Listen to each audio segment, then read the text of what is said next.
welcome to the latest instalment of my series looking at the fall of Anne Boleyn in May, well, a little bit of April as well, 1536, and the events that led up to her execution on the 19th of May. I'm Claire Ridgway. I've written quite a few books on Anne Boleyn and the Boleyns and Tudor history, including The Fall of Anne Boleyn, A Countdown, which is a very detailed look at the events leading up and also gives you biographies of the people involved. On this day in 1536, the 15th of May, just 13 days after their arrests and imprisonment in the Tower of London, Queen Anne Boleyn and her brother George Boleyn, Lord Rochford, were tried in the King's Hall of the Royal Palace at the Tower of London. Sir Henry Norris, Sir Francis Weston, William Brereton and Mark Smeaton, the others that had been implicated in Anne's fall, had been tried, as you'll know if you saw that video, by a commission of Oyer and Terminer on the 12th of May 1536.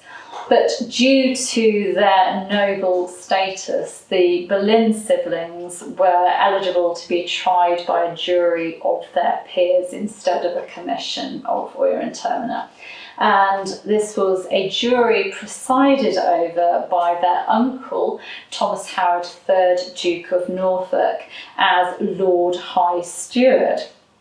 A great scaffold had been erected in the King's Hall at the Tower of London so that the 2,000 plus spectators could all see what was going on, because these spectators would have wanted to see the Queen and her brother, one after the other, be tried. This was a huge event in English history, wasn't it? So people wanted to see.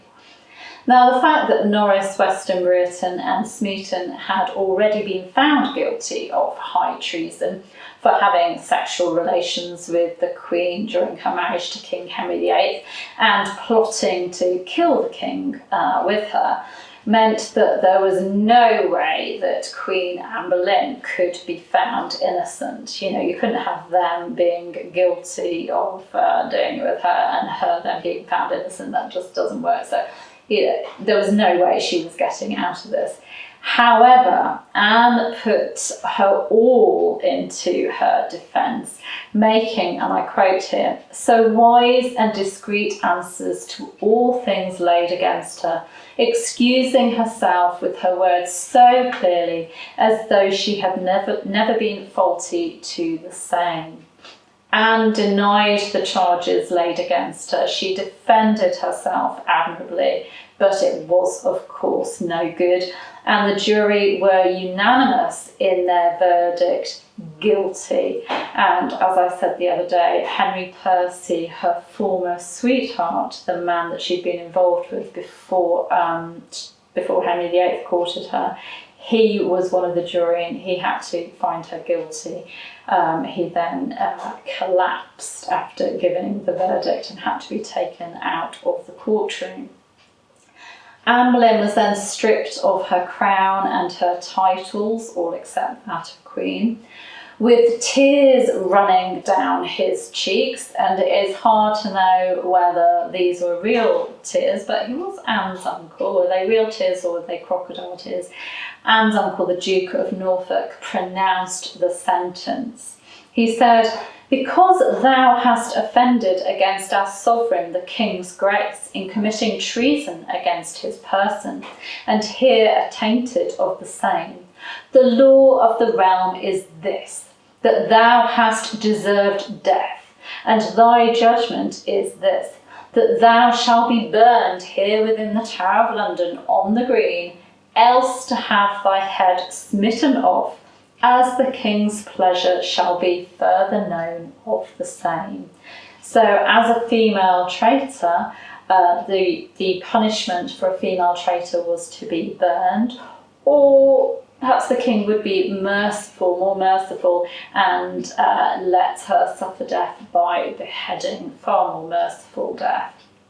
In response, Anne Boleyn simply said that she believed there was some other reason for which she was condemned than the cause alleged. She knew what was going on, didn't she? She was then escorted out of the court by Sir William Kingston, her jailer. He was constable of the Tower of London. The axe was turned against her to show that she'd been sentenced to death. So if you were waiting outside the hall, you would know what had happened at the trial because the axe was turned against Anne. You'd know that she'd been found guilty and that she'd been sentenced to death. It was then the turn of Anne's brother, George Boleyn, Lord Rochford, tried in front of the same jury, tried again with Thomas Howard, Duke of Norfolk, presiding over it.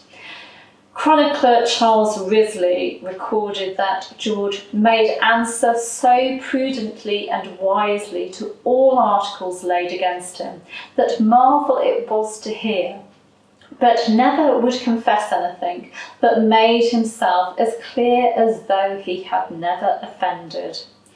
And Lancelot de Carle, who was secretary to the French ambassador, commented on George's good defence and his eloquence, which de Carle likened to that of Sir Thomas More. So George was that good at defending himself. When the only evidence for George committing incest with Anne was that, quote, he had been once found a long time with her, George replied so well that several of those present wagered 10 to 1 that he would be acquitted, especially as no witnesses were produced against either him or her. That's a quote. So he was so strong in his defence that it was thought that he'd be acquitted. But then George recklessly read out a note handed to him, which he was ordered to keep to himself. You know, read this note. This is another thing that you're being accused of, but keep it to yourself. Well, I think George decided, well, what was the point? He was going down for this anyway. He wanted to know. He wanted everyone to know. He wanted everyone in that courtroom to know exactly what was going on and what he was charged with. The imperial ambassador recorded this in a dispatch to Emperor Charles V, imperial ambassador being Chapuis. He said, I must not omit that among other things charged against him as a crime was that his sister had told his wife that the king n'est soit habile en cas de se copuler avec femme, et qu'il n'avoir ne vertu ne puissance. Sorry about my pronunciation. This he was not openly charged with, but it was shown him in writing with a warning not to repeat it. But he immediately declared the matter in great contempt of Cromwell and some others, saying he would not in this point arouse any suspicion which might prejudice the king's issue. He was also charged with having spread reports which called in question whether his sister's daughter was the king's child. So, it was put to him in this note that his sister, the Queen, had confided in George's wife, Jane, who was one of her ladies, about the king's sexual problems, his lack of sexual prowess, that he didn't have the oomph, really, to, yes, you know what I mean. And George was also accused of spreading gossip that Elizabeth was not the king's daughter. So there's no wonder that George wanted the court to hear what he was being accused of here. He wanted to lay it all out in the open. Now, this disobedience and the embarrassment caused to the king by George doing this would not have endeared George to the jury. But as I said, George would have known that he had no hope of real justice after what had happened to the other men and what had happened just to his sister. Unsurprisingly, George was found guilty. His uncle, the Duke of Norfolk, then sentenced George to a traitor's death. That he should go again to prison in the Tower from whence he came, and to be drawn from the said Tower of London through the City of London to the place of execution called Tyburn, and there to be hanged, being alive cut down, and then his members cut off, and his bowels taken out of his body and burnt before him, and then his head cut off, and his body to be divided into quarter pieces, and his head and body to be set at such places as the king should assign.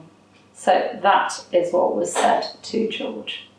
George was then taken back to his prison inside the Tower of London to prepare for his death.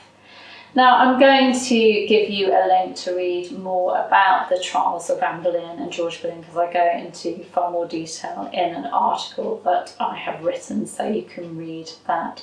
But yes, I don't believe that Anne or George had any hope of justice at their trials. And I mean, that is shown by George's trial in that, 10 to 1 of people listening to his defence thought he could be acquitted, which of course he couldn't when Anne, before him, had been found guilty of sleeping with him and plotting with him to kill the king. They were just going down, and I think George did the right thing by reading out that note and making sure that everybody there knew exactly what he was being accused of. It makes me really, really admire him. I admire him anyway. I'm co-author of a biography of him with Claire Cherry, George Boleyn, Tudor Poet, Courtier and Diplomat. So if you're interested in knowing more about George, and I find him just as fascinating as his sister, Queen Anne Boleyn, then you can get hold of my book. It's available on Amazon and lots of other places. Anyway, you can subscribe to this channel by clicking around about there. Hit the bell to be notified of new videos as they come live. Of course, you can catch up on all the other videos in this series going back to the 24th of April. It just gives you a day-by-day account of Anne's fall and all the events and how quickly they happened. I'll see you tomorrow with another 1536 event. See you then. Take care. Bye-bye.